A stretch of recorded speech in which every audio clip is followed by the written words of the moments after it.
India 24x7 news एक बार फिर से आपका स्वागत है हमारे चैनल पे।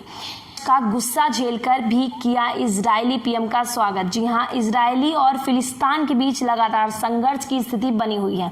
ऐसे में गाजा सिटी की कई जगहों पर इजराइल के वॉर प्ले की तरह से हमले किए जा रहे हैं। इन सब के बीच ही इजराइल के प्रधानमंत्री बेंजामिन नेतन्याहू ने एक ट्वीट कर उन तमाम देशों को थैंक यू कहा है, लेकिन इस देशों की लिस्ट में उन्होंने भारत को बाहर कर दिया है। जी हां, इजराइल और भारत के दशकों पुराना संबंधों पर नेतन्याहू ने एक ट्वीट से शंका पैदा हो गई है। इजराइल और भारत के संबंधों में कारगिल की जंग के बाद नया मोड़ देखने को मिल रहा है। वाजपेयी का वो एक बोल्ड फैसला, जी हाँ, साल 2003 में ऐतिहासिक मोड़ देखने को मिला था, जब तत्कालीन भारतीय प्रधानमंत्री अटल बिहारी वाजपेयी ने अपने इजरायली समकक्ष एरियर शेरोन का स्वागत किया था। वाजपेयी ऐसे पीएम के तौर पर याद किए जाते हैं जिन्होंने विदेश नीति से जुड़े साप्ताहिक फैसलों को लेने में जरा भी हिचक नहीं दिखाई थी।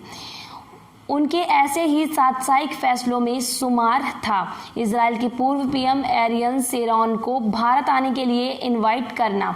विपक्ष ने बताया था दुर्भाग्य का फैसला। जी हां, 9 सितंबर 2003 को शेरोन भारत पहुंचने वाले पहले इजरायली पीएम बने थे। शेरोन ने उस भारत दौरे को अगर ऐतिहासिक माना जाता है तो वाजपेयी के उस फैसले को आज तक एक बोल्ड फैसला करार दिया जाएगा। कहते हैं कि जब पूर्व प्रधानमंत्री अटल बिहारी वाजपेयी ने शेरोन को भारत आने का न्योता दिया था तो उन्हें विपक्ष का खासा विरोध झेलना पड़ा था। पूर्व प्रधानमंत्री एचडी देवेगौड़ा ने तो उनके इस फैसले को दुर्भाग्यपूर्ण तक करार दे डाला था।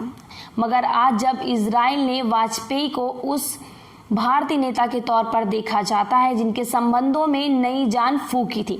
1992 में तेल अवीव ने खुला दूतावास। जी हां, पूरी दुनिया में शेरोन की पहचान एक तेज तर्रार पीएम के तौर पे की जाती है। वहीं जनवरी सन 1992 में भारत के औपचारिक तौर पर तेल अवीव में अपना दूतावास खोला था। यहाँ से भारत में इजराइल को एक देश की मान्यता दी गई थी।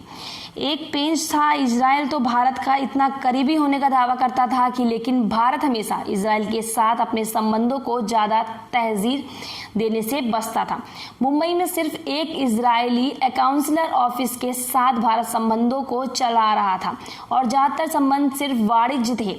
जी हाँ, कारगिल की जंग में भी बदले गए थे समीकरण। फिलिस्तीन के साथ संबंधों के चलते भारत इजराइल को लेकर हमेशा ही आकांक्षित रहा था।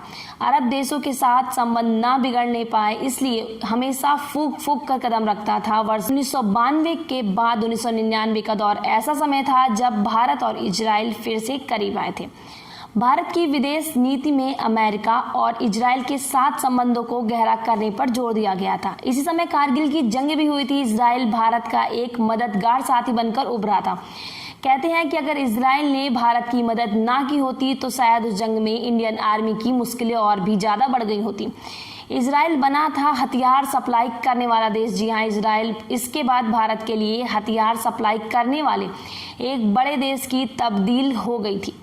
जंग के बाद दोनों देशों के बीच रक्षा संबंध मजबूत हुए थे और कई आधिकारिक दौरे को अंजाम दिया गया था। तत्कालीन गृह मंत्री लाल कृष्ण आडवाणी समेत विदेश मंत्री जसवंत सिंह भी इजराइल पहुंचे थे। आज इजराइल दूसरा ऐसा देश है जो भारत को सबसे रक्षा उपकरण सप्लाई करता है। तो ये थी आज की खबर। इसी तरह की खबरों के लिए बने रहिए हमारे साथ और देखते रहिए इंडिया 24x7 न्यूज़। धन्यवाद।